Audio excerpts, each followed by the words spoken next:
that trauma can be a strong motivator. That I have seen with very successful people was that there was trauma. And in my case, I lost my father when I was very young and I was raised by my mother. From my very earliest memories, I was basically pushed in a role of taking responsibility for the family. Not great for a child, obviously, but certainly a big contributor and a driver in my motivation. I was very blessed, to be honest, to grow up in an environment where my parents gave me a lot of freedom at a fairly early stage to do things that required a certain level of risk-taking. I remember as a maybe 12, 13 years old boy, my parents let me go camping, but right across the country with no reservations, no hotel bookings, and come back 3 weeks later. But that kind of thing really gives you, in retrospect, the confidence to just go out there, be adventurous, try different things.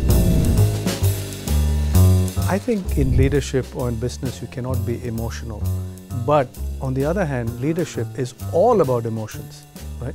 And you're dealing with people, and people have hearts and minds, and you've got to work both of those equally. My style of leadership is very emotions-based, actually. I do want to understand people, understand what their personal motivations are. I think you're spot on. You could immediately take over the F1 team because it is what we do, where people are empowered and trust you.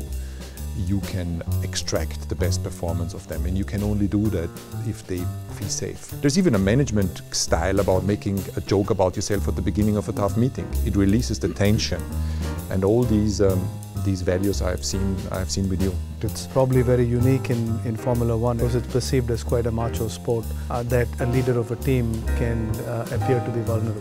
When you show that you're human, people connect to you. There are times you need to show that vulnerable side, but at the other times you need to show such a high level of confidence and belief in what you're doing that you're ready to make very tough decisions and go it alone if required. Yes, you need to recognize that on the top of the mountain it's cold and you're lonely, but the view is great. In leadership, there's approachability and then there's openness. Openness is when you can admit that you're wrong and let somebody else's idea take over the situation. Neuroscience shows us that if there is disagreement, your brain goes in a combat mode. Disagreement means that the immediate reaction is, I don't like it. And what we try to achieve is, rather than going into combat mode and therefore closing up, is approaching the other person with respect, being curious about understanding why somebody might have a different view, and then being brutally honest in the conversation you're having about it.